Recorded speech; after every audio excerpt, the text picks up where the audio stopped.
जय हिंद दोस्तों। आप सभी का स्वागत है हमारे इस YouTube channel SSC infinity academy में। तो जैसा कि दोस्तों पिछले क्लास में हम लोगों ने एनसीईआरटी का जो 10th क्लास का एनसीईआरटी था, जिसमें जो 12वां चैप्टर था उसको कंप्लीट कर चुके थे। तो आज क्या है दोस्तों, जो 10th क्लास का एनसीईआरटी का क्या है, अंतिम क्लास है। क्या है, जितने भी पीवाई की था या प्रीवियस ईयर क्वेश्चन थे उसका क्या है, आज अंतिम क्लास है। उसके बाद हम दोस्तों इस सब्जेक्ट को कंप्लीट करेंगे। उसके बाद दोस्तों हम क्या करेंगे, हमने जैसा कहा है दोस्तों कि एएलपी सीबीटी 2 के लिए, जो एएलपी सीबीटी 2 है यानी कि सेकेंड स्टेज के लिए, बेसिक और साइंस और इंजीनियरिंग ड्राइंग के लिए प्रत्येक सैटरडे या तो संडे को दोस्तों एक एक वीडियो लाने का प्रयास करेंगे। और उसके वो दोस्तों उसको क्या करेंगे, हम लोग बेसिक साइंस इंजीनियरिंग को कंप्लीट करेंगे। इसमें दोस्तों कंसेप्ट को भी देखेंगे हम लोग बेसिक साइंस इंजीनियरिंग में। और क्वेश्चन भी, प्रीवियस ईयर क्वेश्चन भी जो पूछे गए हैं उसको भी देखेंगे। तो आज दोस्तों यहाँ पे हम लोग शुरू करते हैं। और चलिए दोस्तों शुरू करते हैं। तो पहला क्वेश्चन क्या है दोस्तों आज का, कि पर्यावरण के गैर जीवित घटकों के साथ एक क्षेत्र में परस्पर प्रभाव डालने वाले सभी जीव एक डैश बनाते हैं। एक डैश बनाते हैं। देखिए दोस्तों, यहाँ पे दो चीज होता है।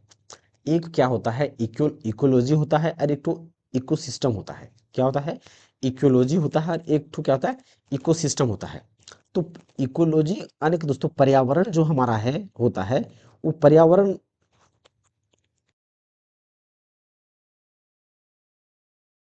दोस्तों जैसे कि हमारे आसपास के जो माहौल होता है, या देखिए पर्यावरण अलग अलग जगह का अलग अलग पर्यावरण होता है।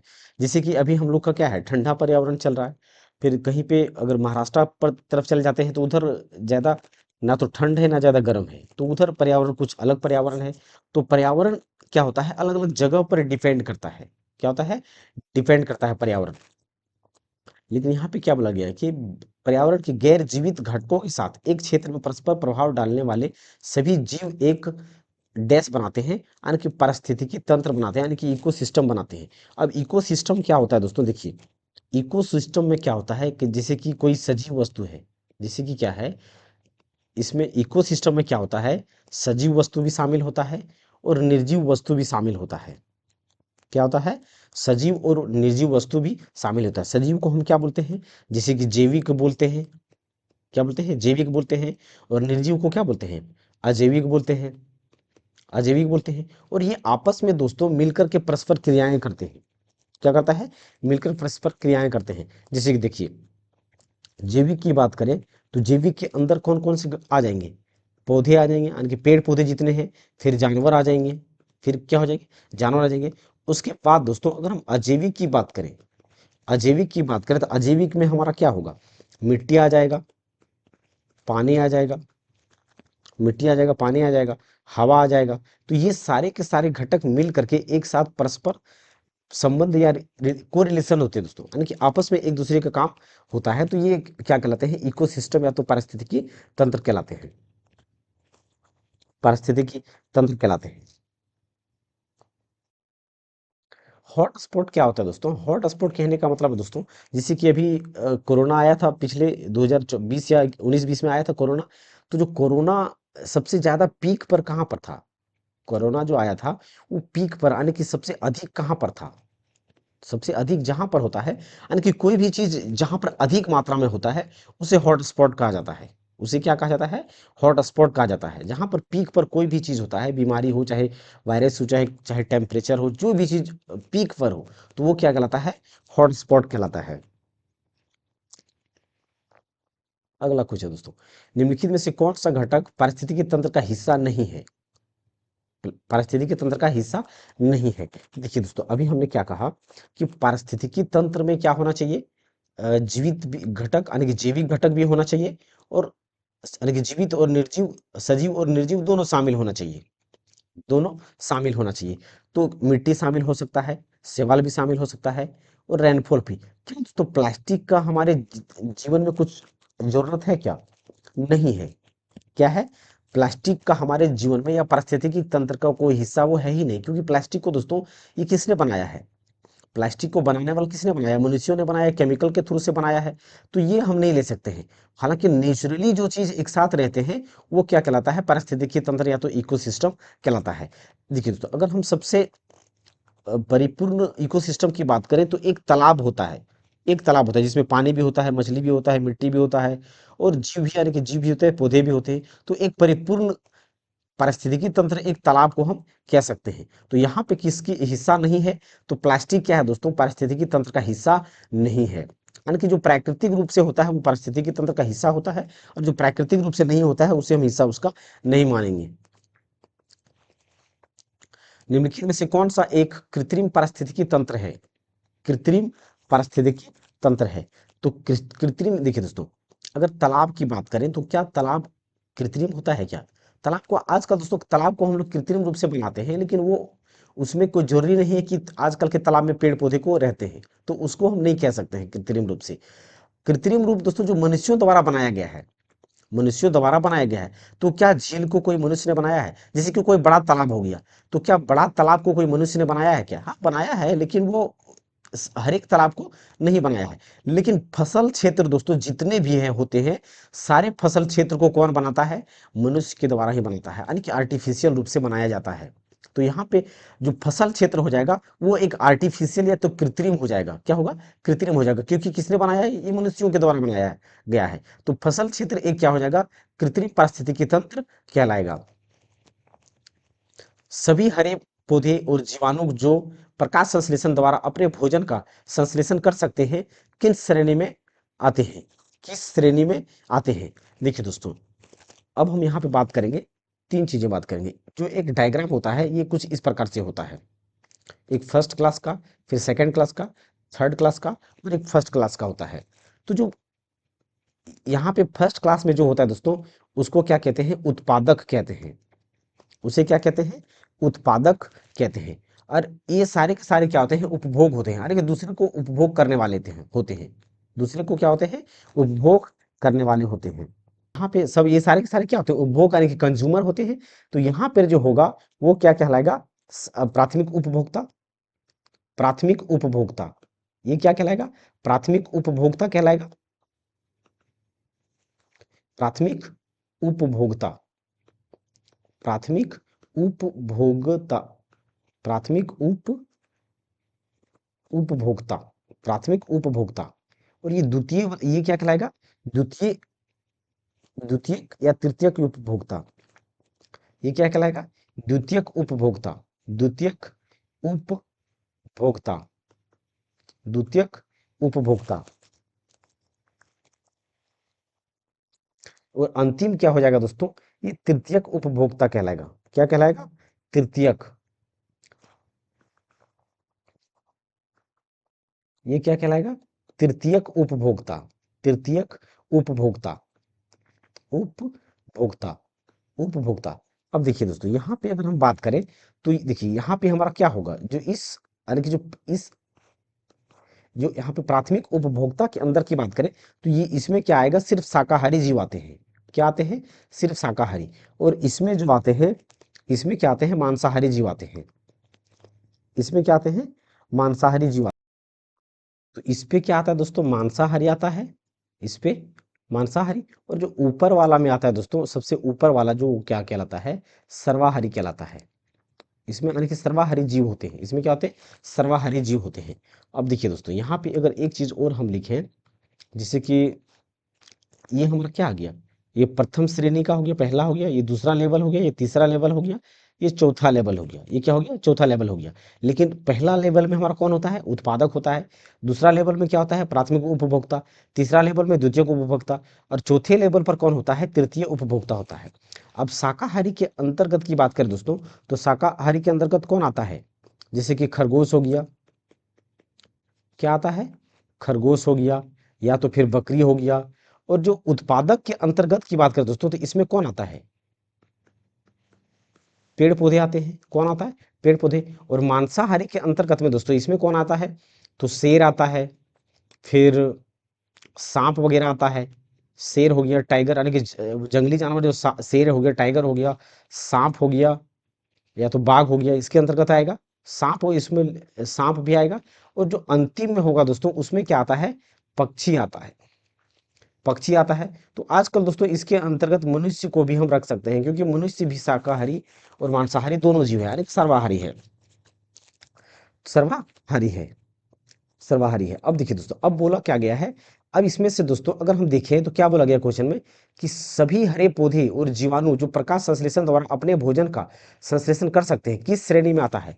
तो जो पेड़ पौधे हमारा दोस्तों, एकमात्र पेड़ पौधे ही है और शैवाल है, या तो जीवाणु, बहुत सारे जीवाणु है जो अपना भोजन खुद बना सकते हैं, अपना भोजन प्रकाश संश्लेषण से खुद बना सकते हैं। तो वो हमारा कौन है, वो हमारा कौन आएगा, उत्पादक की श्रेणी में आएगा।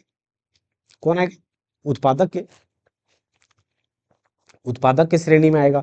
तो उत्पादक यहाँ पे क्या हो जाएगा दोस्तों, बिल्कुल सही आंसर हो जाएगा, बिल्कुल क्या होगा, सही आंसर हो जाएगा। यहाँ पे दोस्तों सर्वाहारी के अंतर्गत इसको डिकम्पोजर भी कहते हैं, यानी कि अपघटक भी कहते हैं। जो सर्वाहारी होता है उसे हम डिकम्पोजर या तो अपघटक भी कहते हैं। इसके अंदर इसमें दोस्तों सिर्फ यानी कि पक्षी नहीं नहीं, बहुत ही जीव भी पाए जाते हैं इसके अंतर्गत। कौन से जीव उत्पादकों पर अपनी जीविका के लिए या तो प्रत्यक्ष या अप्रत्यक्ष रूप से निर्भर है, प्रत्यक्ष या तो अप्रत्यक्ष रूप से निर्भर है। देखिए दोस्तों, कौन से जीव उत्पादकों पर अपनी जीविका के लिए या तो प्रत्यक्ष या अप्रत्यक्ष रूप से निर्भर है। देखिए देखिए दोस्तों, हमने क्या देखा यहाँ पे, यहाँ पे फिर से देखिए दोस्तों, पीछे वाले डायग्राम को फिर से देखिए। जैसे कि देखिए, ये हमारा क्या है, पेड़ पौधा है। तो पेड़ पौधा क्या किसी पे निर्भर है क्या, नहीं, क्योंकि पेड़ पौधा अपना भोजन एक जगह स्थिर है, खुद जहीं पे है वहीं पे प्रकाश संश्लेषण से अपना भोजन बना सकता है, प्रकाश संश्लेषण के माध्यम से अपना भोजन बना सकता है। अब यहाँ पे देखिए दोस्तों, जो इस उत्पादकता को कौन खाएगा, यानी कि शाकाहारी जो जीव है, यानी कि इसमें कौन है, खरगोश है, गाय है, बकरी है, तो ये इसको खाएगा। अब ये जो है इसको खाएगा, यानी कि शेर किसको खाएगा, खरगोश वगैरह को खाएगा। फिर ये ऊपर वाला है इसको खाएगा, ऊपर वाला इसको खाएगा। यानी कि दोस्तों ये ऊपर वाला इसको खाएगा, इसको खाएगा, और इसको अगर खाएगा तो ये किस पर निर्भर कर रहा है, ये इस पर निर्भर कर रहा है, ये किस पर निर्भर कर रहा है, इस पर निर्भर कर रहा है। यानी कि ये उत्पादक पर इनडायरेक्ट रूप से सब कोई निर्भर कर रहा है, क्योंकि अगर खरगोश घास को नहीं खाएगा तो कैसे बचेगा, नहीं बच पाएगा। तो फिर शेर क्या खाएगा, क्योंकि खरगोश तो है ही नहीं, तो शेर क्या खाएगा। तो शेर जो है घास खाता नहीं है, लेकिन वो इनडायरेक्ट रूप से घास पर निर्भर कर रहा है, क्योंकि घास को खाने वाला कौन है, खरगोश है, और खरगोश को खाने वाला कौन है, शेर है। क्योंकि और खरगोश अगर घास नहीं खाएगा तो शेर, खरगोश मर जाएगा, तो खरगोश को शेर कैसे खाएगा, नहीं खा पाएगा। तो इनडायरेक्ट रूप से हर कोई निर्भर करता है किस पर, तो उत्पादकता पर या उत्पादक पर हर कोई इनडायरेक्ट रूप से निर्भर करता है। यानी कि उत्पादकता पर क्या है दोस्तों, हर कोई निर्भर करता है, लेकिन कौन कौन निर्भर करता है, कौन निर्भर करता है, तो उपभोक्ता निर्भर करता है। किस पर निर्भर करता है, तो उत्पादकता पर निर्भर करता है, यानी कि उत्पादकों पर। मैंने क्या कहा, कि उत्पादकों पर किसी न किसी रूप से वो निर्भर करता है, चाहे वो डायरेक्ट रूप से निर्भर करे या इनडायरेक्ट रूप से निर्भर करे। तो जो उपभोक्ता है वो निर्भर करता है उत्पादक पर। तो देखिए दोस्तों, हमने क्या बताया कि ये सिर्फ उत्पादक है, उत्पादक यानी कि जो खुद अपना भोजन बना सकता है, तो वो क्या कहलाता है, उत्पादक। तो ये सिर्फ उत्पादक है। बाकी ये जो तीनों श्रेणी का है, ये सब क्या, ये सारे के सारे क्या है, उपभोक्ता है। ये क्या है, उपभोक्ता है, यानी कि कंज्यूमर है, सबको क्या है, उपभोग करने वाले हैं। तो यहाँ पे ए नंबर का क्या होगा, सही आंसर हो जाएगा। नेक्स्ट क्वेश्चन, निम्नलिखित में से क्या उपभोक्ताओं के अंतर्गत वर्गीकृत नहीं है, वर्गीकृत नहीं है। तो देखिए दोस्तों, उपभोक्ताओं के अंतर्गत, तो उपभोक्ता क्या है, हार्बीवोरस है, यानी कि शाकाहारी भी है, और कार्निवोरस यानी कि मांसाहारी भी है उपभोक्ता, और सर्वाहारी भी होते हैं उपभोक्ता। लेकिन उपभोक्ता कंज्यूमर को क्या हम स्वपोषक कहते हैं क्या, नहीं। तो जो उत्पादक होता है, जो उत्पादक होता है वो क्या कहलाता है, स्वपोषक, यानी कि ऑटोट्रॉफ्स, जो अपना भोजन खुद बनाए। तो उपभोक्ता वर्गीकृत नहीं है किसके अंदर, क्योंकि स्वपोषक जो है क्या है, ऑटोट्रॉफ है। बाकी सारे के सारे क्या है, हेट्रोट्रॉफ है, यानी कि दूसरे पर निर्भर करने वाले हैं, हेट्रोट्रॉफ्स है, क्योंकि ये अपना भोजन खुद नहीं बनाते थे। ये तीनों के तीनों क्या है, हेट्रोट्रॉफ है, और ये स्वपोषक है। तो उपभोक्ता इस उपभोक्ता के कैटेगरी में स्वपोषक नहीं आता है, बल्कि ये उत्पादक की कैटेगरी में आता है। सूक्ष्म जीव जो मृत पौधों और जानवरों को ह्यूमस में परिवर्तित करते हैं, उन्हें क्या कहा जाता है, तो उन्हें दोस्तों डिकम्पोजर कहा जाता है। क्या कहा जाता है, डिकम्पोजर कहा जाता है। यानी कि दोस्तों देखिए, जितने भी डिकम्पोजर, यानी कि देखिए दोस्तों, अगर हम बात करते हैं अगर कोई जीव मर गया, कोई जीव क्या है, मर गया, कोई जीव मर गया, तो आपने देखा होगा दोस्तों कि आजकल तो कम दिखता है लेकिन पहले दिखता था। कोई जीव या जंतु मर जाता था, कोई जीव या तो जंतु मर जाता था, जैसे कि कोई जानवर ही मर गया, तो उस जानवर को हम लोग फेंक देते थे। तो उस जानवर को खाने के लिए कितने सारे चील, कौवा और छोटी-छोटी दोस्तों जीव आ जाते हैं। इस जीव जो मरे हुए जानवर होता है, उसको खाने के लिए चील आ जाता है, कौवा आ जाता है या तो अन्य सारे जीव आ जाते हैं। तो ये सारे के जीव, जो सारे जीव जो मरे हुए जीव को खाता है, जो मरे हुए जीव को खाता है, वो सारे जीव क्या कहलाता है? डिकम्पोज़र कहलाता है। क्या कहलाता है? डिकम्पोज़र कहलाता है, यानी कि अपघटक कहलाता है। क्या कहलाता है? अपघटक कहलाता है ये सारे के जीव। तो यहाँ पे डी नंबर का क्या होगा? सही आंसर हो जाएगा। विभिन्न जैविक स्तरों पर एक दूसरे को भोजन बनाने वाले जीवों की एक श्रृंखला डैश बनाती है। एक श्रृंखला डैश बनाती है, यानी कि खाद्य श्रृंखला बनाता है दोस्तों। क्या बनाएगा? खाद्य श्रृंखला बनाएगा, तो ए नंबर का यहाँ पे सही आंसर हो जाएगा। क्योंकि देखिए दोस्तों, खाद्य श्रृंखला कहने का मतलब क्या है? हमने अभी देखा कि घास को खाने वाला क्या है? घास को कौन खाएगा? घास को खरगोश खाएगा। घास को कौन खाएगा? खरगोश खाएगा। घास को कौन खाएगा? खरगोश खाएगा। खरगोश को कौन खाएगा? कोई मांसाहारी जीव खाएगा, चाहे वो शेर खाए, चाहे टाइगर खाए या तो बाघ खाए। अब शेर को खाने वाला कौन है? कोई डिकम्पोजर होगा, यानी कि शेर मर जाएगा तो कौन खाएगा? पक्षी वगैरह खाएगा, पक्षी वगैरह। तो ये साइकिल चलते रहता है। फिर ये इस प्रकार से क्या होता है? साइकिल ये चलते रहता है। बड़े मांसाहारी या तृतीयक उपभोक्ता खाद्य श्रृंखला में किस स्तर पर मौजूद होते हैं? किस स्तर पर मौजूद होते हैं? तो देखिए दोस्तों, हमने क्या बताया कि जो बड़े मांसाहारी या तृतीयक उपभोक्ता खाद्य श्रृंखला में कौन स्तर पर होता है? तो देखिए, तृतीयक उपभोक्ता, यानी कि ये देखिए, पहला हमारा क्या था? ये तो उत्पादक है। तो क्या ये उत्पादक है ये? तो ये उपभोक्ता है ही नहीं। तो पहला, दूसरा, यानी कि 1, 2, 3, 4, ये पहला स्तर हो गया, ये दूसरा स्तर हो गया, ये तीसरा स्तर हो गया, ये चौथा स्तर हो गया। तो यहाँ पे क्या बोला कि तृतीयक उपभोक्ता, तो ये क्या हो गया? प्रथम उपभोक्ता हो गया, ये द्वितीयक उपभोक्ता हो गया, तृतीयक उपभोक्ता हो गया। तो किस स्तर पर है जो तृतीयक उपभोक्ता है या कंज्यूमर है, वो कौन से नंबर पर है? चौथे नंबर पर है। कौन से नंबर पर है दोस्तों? चौथे नंबर पर है। तो चौथा नंबर यहाँ पे क्या हो जाएगा? बिल्कुल सही आंसर हो जाएगा। बिल्कुल क्या होगा? सही आंसर हो जाएगा। देखिए दोस्तों, यहाँ पे बड़े मांसाहारी बोला है, तो बड़े मांसाहारी दोस्तों की बात करें तो जो पक्षी वगैरह को सबसे बड़े मांसाहारी माना जाता है। शेर वगैरह और टाइगर वगैरह को नहीं मारना है। सबसे बड़े मांसाहारी जो होता है, पक्षी होता है। पक्षी को माना जाता है। Next question. स्थलीय परितंत्र में हरे पौधे अपनी पत्तियां पर पड़ने वाले सूर्य की प्रकाश की ऊर्जा का लगभग डैश अवशोषित कर लेते हैं और इसे खाद्य ऊर्जा में परिवर्तित करते हैं, यानी कि कितने प्रतिशत अवशोषित करते हैं ऊर्जा को? कितने प्रतिशत अवशोषित करते हैं? तो वो दोस्तों 1% अवशोषित करते हैं। कितने अवशोषित करते हैं? प्रकाश की ऊर्जा का लगभग 1% क्योंकि दोस्तों इतना सनलाइट में इतना एनर्जी है, उतना अवशोषित करना बहुत कठिन है। तो 1% अवशोषित करने से उसका काम, पेड़ पौधे का काम हो जाता है। आहार श्रृंखला में शाखान्वित श्रृंखला को क्या कहा जाता है? शाखान्वित श्रृंखला को क्या कहा जाता है? शाखान्वित श्रृंखला को क्या कहा जाता है? तो देखिए दोस्तों, यहाँ पे दो चीज होता है। एक क्या होता है? खाद्य श्रृंखला होता है। खाद्य श्रृंखला, खाद्य श्रृंखला, खाद्य श्रृंखला, जिसे हम क्या कहते हैं? फूड चेन कहते हैं। फूड चेन कहते हैं। क्या कहते हैं? फूड चेन कहते हैं। और फूड चेन, और या तो फिर फूड सिस्टम कह सकते हैं। आहार तंत्र, फूड सिस्टम, फूड सिस्टम कह सकते हैं या तो आहार तंत्र। तो आहार श्रृंखला में अगर बात शाखान्वित श्रृंखला को कहा जाता है, तो क्या कहा जाता है? आहार तंत्र कहा जाता है। क्या कहा जाता है दोस्तों? आहार तंत्र कहा जाता है। एक पारिस्थितिक तंत्र में ऊर्जा का प्रवाह होता है। एक पारिस्थितिक तंत्र में ऊर्जा का प्रवाह होता है। देखिए दोस्तों, पारिस्थितिक तंत्र की बात करें तो ऊर्जा का प्रवाह जो हमेशा होता है, तो लोअर से हायर होता है, यानी कि एक दिशीय होता है। एक दिशीय होता है, देखिए एक ही दिशा में होता है। क्या होता है? एक ही दिशा में होता है।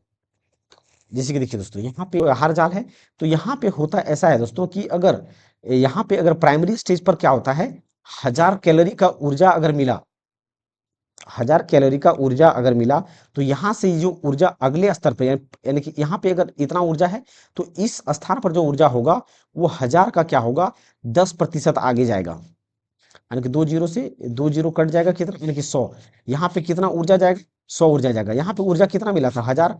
फिर यहाँ से 10% इसका ट्रांसफर होगा, यानी कि 100 का 10% ट्रांसफर होगा। तो एक 100 से 100 कट जाएगा, तो एक जीरो, यानी कि यहाँ पे कितना बचेगा, 10। अब यहाँ पे क्या होगा, 10% का यानी कि जो 10 बचा ऊर्जा, इसका 10% आगे ट्रांसफर होगा, जीरो से जीरो, यानी कि यहाँ पे एक कैलोरी बच जाएगा। तो 1000 कैलोरी अगर ऊर्जा दिया जाता है उत्पादक में, तो उपभोक्ता के अनुसार ऊर्जा जो ट्रांसफर होता है, यहाँ पर 1 कैलोरी ऊर्जा बच जाता है। यानी कि यहाँ पे एक, अगर डायरेक्शन की बात करें, तो ऊर्जा का डायरेक्शन किधर हो रहा है, नीचे से ऊपर की ओर जा रहा है। डायरेक्शन क्या हो रहा है ऊर्जा का, नीचे से ऊपर की ओर जा रहा है। तो यहाँ पे हमारा ऊर्जा क्या हो गया, एक दिशीय हो गया, यानी कि एक ही दिशा में होता है। यानी कि क्या होता है, उत्पादक से लेकर के कंजू यानी कि डिकम्पोजर तक हमारा ऊर्जा का ट्रांसफर होता है। तो यहाँ पे एक दिशीय, यानी कि एक दिशीय कहने का मतलब है कि एक ही दिशा की ओर ट्रांसफर होता है।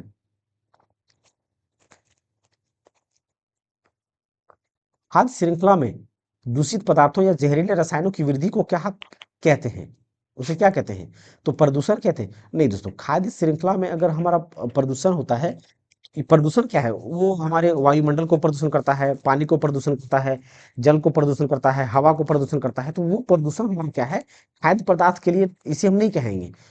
यहाँ पे क्या बोला कि खाद्य श्रृंखला में, तो खाद्य श्रृंखला कहने का मतलब क्या है कि बायोमैग्निफिकेशन कहलाएगा। वो क्या कहलाएगा, बायोमैग्निफिकेशन, यानी कि जैव आवर्धन कहलाएगा। तो यहाँ पे बी नंबर का क्या होगा, बिल्कुल सही आंसर हो जाएगा। अगला क्वेश्चन क्या है, ओजोन अणु ऑक्सीजन के डैश परमाणु से बने होते हैं। तो देखिए दोस्तों, ओजोन हमारा जो है, ओजोन का फॉर्मूला जो होता है वो क्या होता है, O3 होता है। ओजोन का फॉर्मूला क्या होता है, O3 होता है। क्या होता है, O3 होता है। O3 क्या करता है दोस्तों, देखिए सबसे पहली बात तो जो ओजोन हमारा कहाँ पर है, तो ये समताप मंडल के ऊपर है। कहाँ पर पाया जाता है ये, यानी कि समताप, जो समताप मंडल है हमारा, समताप मंडल, तो समताप मंडल में हमारा क्या है, ओजोन लेयर पाया जाता है। और ये ओजोन लेयर का काम क्या है दोस्तों, कि यानी कि सूर्य से हमारा क्या होता है, बहुत सारी परावैंगनिक किरणें निकलता है। सर सूर्य से हमारा बहुत सारी परावैंगनिक किरणें आता है। तो ये परावैंगनिक किरणों को क्या करता है, छानने का काम करता है। परावैंगनिक किरणों को क्या करता है, छानने का काम करता है। और हमें स्किन कैंसर से बचाता है, यानी कि त्वचा कैंसर से क्या करता है, बचाता है। त्वचा कैंसर से क्या करता है, बचाता है। तो ये हमारा ओजोन का काम है। अब यहाँ पे पूछा गया क्या गया है कि ओजोन अणु ऑक्सीजन के डैश परमाणु से बना है। तो कितने परमाणु, यहाँ पर 3 परमाणु से बना है। कितने से, 3 परमाणु से।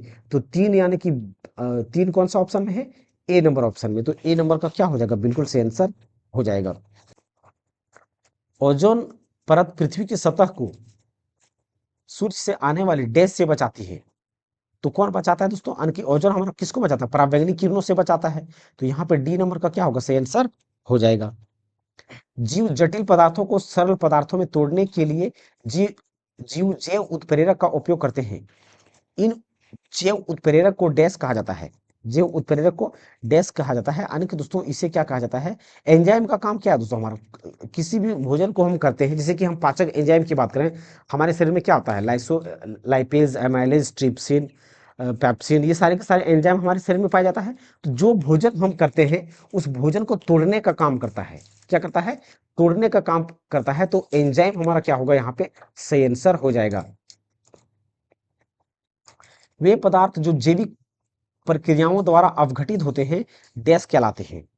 क्या कहलाते हैं, यानी कि जैव निम्नीकरणीय कहलाएगा। क्या कहलाएगा, जैव निम्नीकरणीय कहलाएगा। क्योंकि वो हमारा क्या होता है, जैविक क्रियाओं के लिए है। अगर निर्जीव की बात करता, जैविक प्रक्रिया, यानी कि वे पदार्थ जो जैविक प्रक्रियाओं द्वारा अपघटित होता है, तो क्या कहलाएगा, जैव निम्नीकरणीय। और अगर अजैविक के थ्रू से होता तो अजैव निम्नीकरणीय कहलाता। अजैव निम्नीकरणीय कहलाता है।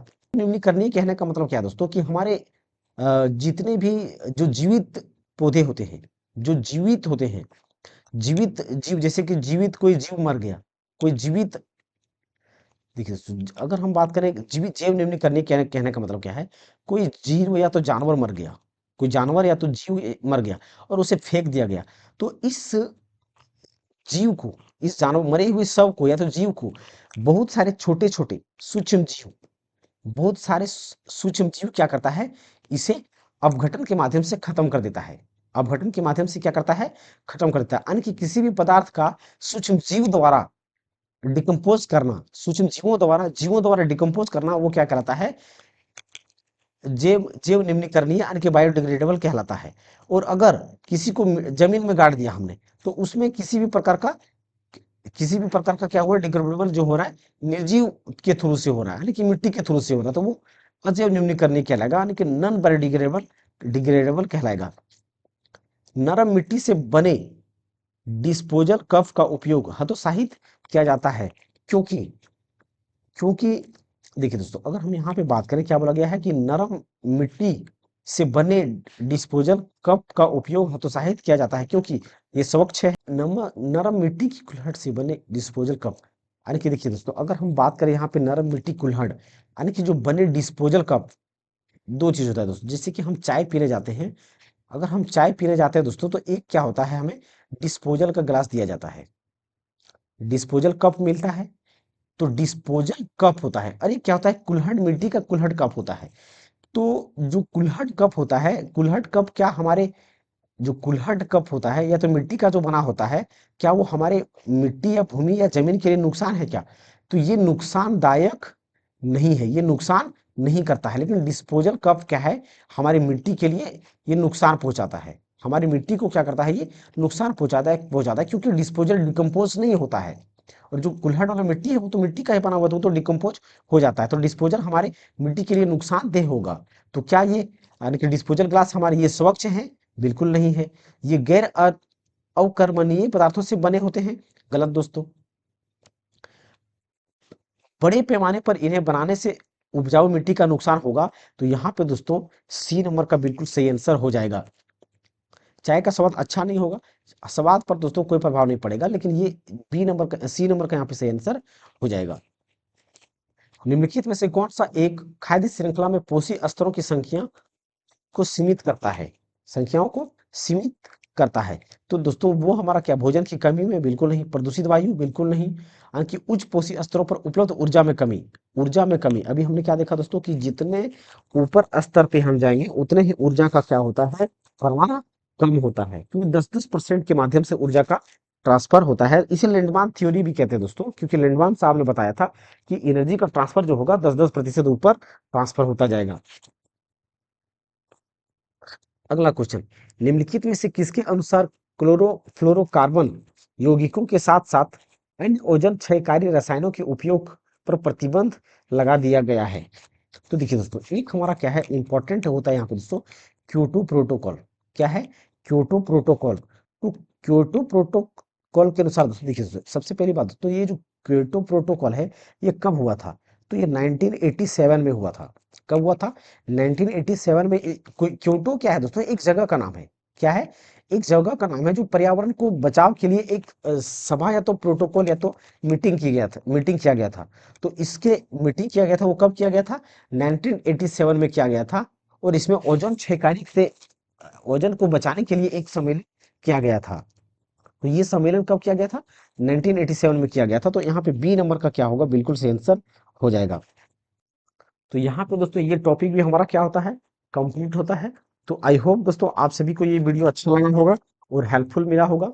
तो अगर दोस्तों आप सभी को ये वीडियो अच्छा लग रहा है या हेल्पफुल हेल्पफुल हो रहा है, तो हमारे इस चैनल को दोस्तों सब्सक्राइब करें अगर पहली बार आए हैं। और साथ ही साथ दोस्तों दोस्तों के साथ शेयर अवश्य करें। थैंक यू दोस्तों, मिलते हैं अगले क्लास में। अगर दोस्तों आप इसका पीडीएफ डाउनलोड करना चाहते हैं, तो यहाँ से इसका ये स्कैन करके डाउनलोड कर सकते हैं, या तो मैं डिस्क्रिप्शन में टेलीग्राम का लिंक डाल दूंगा, वहां से भी इसका पीडीएफ डाउनलोड कर सकते हैं। वहां से भी इसका पीडीएफ आप डाउनलोड कर सकते हैं। तो यहाँ पे हमारा दोस्तों 10th क्लास का एनसीईआरटी जितने भी टॉपिक थे वो कंप्लीट होता है। अब हम दोस्तों क्या करेंगे, अब क्या करेंगे, पहले तो दोस्तों जो एएलपी सीबीटी 1 में जितने भी क्वेश्चन हुए हैं, वो सारे सीबीटी 1 का, एएलपी सीबीटी 1 का जो 2024 में जितने भी क्वेश्चन मतलब यानी कि साइंस का पूछे गए हैं, ये सारे क्वेश्चन को करा देंगे। और प्रत्येक सैटरडे संडे को दोस्तों एक वीडियो हम लाएंगे बेसिक साइंस एंड इंजीनियरिंग का, जिससे एएलपी सीबीटी 2 के लिए होगा, वो एएलपी सीबीटी 2 के लिए होगा वो। तो चलिए दोस्तों, मिलते हैं अगले क्लास में अगले टॉपिक के साथ। थैंक यू दोस्तों, जय हिंद दोस्तों।